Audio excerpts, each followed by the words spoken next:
Mon four est propre. Mon four est propre.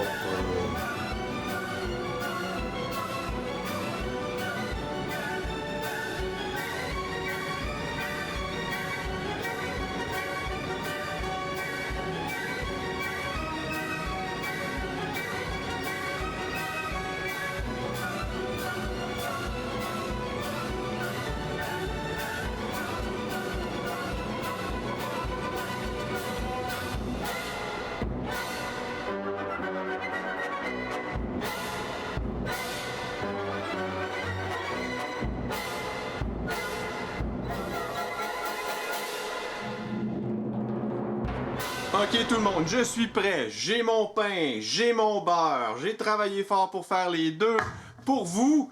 Maintenant, c'est le temps de les assembler ensemble puis de faire la tartine de beurre.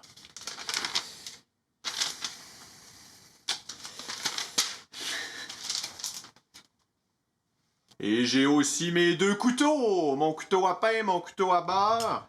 Je les mets à côté, comme ça je sais pour pas me tromper. À cette étape-ci, on pourrait penser à tort que le plus difficile est derrière nous.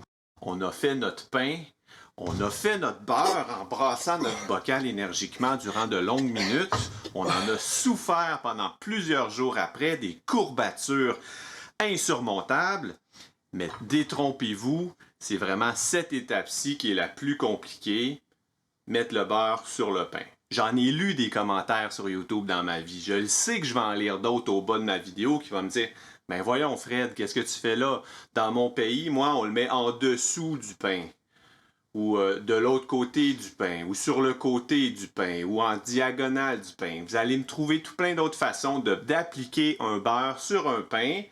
Moi, je vais instinctivement, le gros bon sens tout le monde. Je vais vous découper toutes les étapes pour que ce soit facile pour vous de faire la recette à la maison. J'ai cherché sur YouTube des vidéos sur le sujet. J'en ai trouvé aucune. Alors, bon, vous comprendrez que je suis un peu dans le néant, dans la brume. J'improvise un peu ma recette. En fait, c'est que je la fais depuis mon tout jeune âge. Je veux pas dire que je suis très intelligent comme personne, mais on dirait que pour moi, c'est venu instinctivement. Il y a des choses comme ça dans la vie. On est bon du jour 1, on est capable. Moi, je suis comme ça avec mon beurre. La première étape, comme pour toutes les recettes sur ma chaîne, c'est d'utiliser du matériel propre. Mon couteau, je l'ai fait bouillir durant 15 minutes pour qu'il soit bien aseptisé. La deuxième étape, on va plonger notre couteau dans notre beurre. Pas trop profondément. On veut pas trop de beurre. En fait, je vous dirais, la profondeur que vous allez mettre votre couteau dans votre beurre, en fait, ça va être la quantité de beurre que vous allez mettre sur votre pain. Donc, réfléchissez, avez-vous faim? Un peu, beaucoup, pas vraiment. Donc, tout ce raisonnement-là devrait vous aiguiller. Vous allez voir, ça va venir instinctivement. Peut-être que la première fois, c'est jamais parfait, vous le savez. Donc, essayez une deuxième fois. Dans mon cas, je dirais que j'ai une faim d'à peu près 1 cm. Donc la deuxième étape, et gardez toujours bien à la fois votre couteau dans vos mains, votre beurre, votre beurrier, tout ça en tout temps dans vos mains. Laissez pas ça sur la table, quelqu'un pourrait partir avec. La recette ne fonctionnera plus. Ensuite, je ne sais pas si vous l'aviez remarqué, je voulais voir si vous écoutiez, le beurre, je l'avais mis du côté de mon couteau. Mais là, maintenant, mon pain est de l'autre côté. C'est pas ergonomique là, de faire ça. Donc, on tourne le poignet comme ça, voyez-vous? On tourne le poignet comme ça. Puis là, à ce moment-ci, voyez-vous comme c'est plus facile?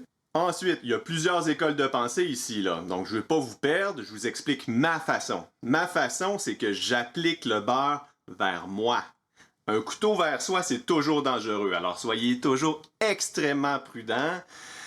En fait, je vous dirais même, demandez à une autre personne d'être là. Ça vous prend 2 personnes pour faire le beurre sur le pain. Autrement, c'est dangereux. Sécurité avant tout. À présent, ce qui va arriver, c'est que si vous poussez votre couteau vers vous, le pain, regardez, il va tomber de votre main. Vous voulez pas ça. Là, j'ai tombé par terre. On a perdu une tranche de pain. J'ai déjà mangé la croûte d'une tome des enfers. C'est pas un bout de pain qui est tombé par terre qui va venir à bout de moi. Mais encore là, je sais que dans les commentaires, il y a plusieurs écoles de pensée.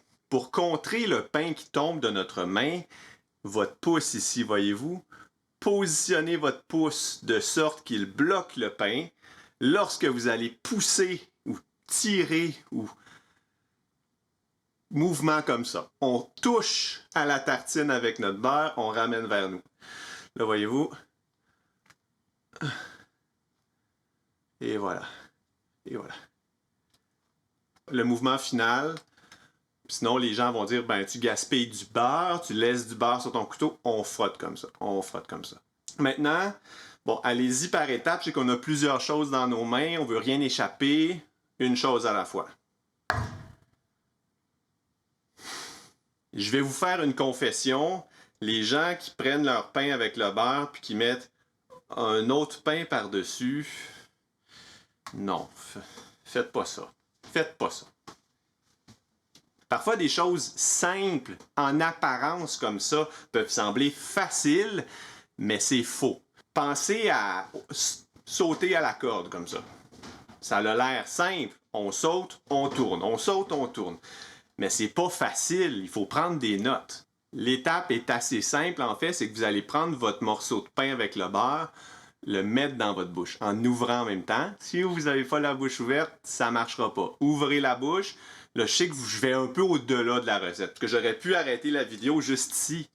Puis je vous dis, 2 vidéos juste ici, cliquez, on se retrouve de l'autre côté, mais je veux vous aider, ok? Donc, on ouvre la bouche en même temps, puis à peu près cette longueur-là, je vous dirais. Pouce, comme ça. En même temps, je ne vais pas vous dire la longueur de choses à mettre dans votre bouche, là, vous connaissez.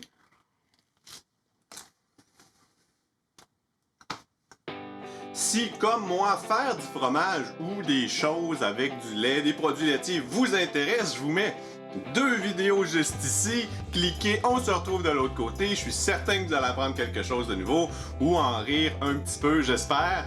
Donc d'ici là, tout le monde, prenez soin de vous. À la prochaine. Bye bye.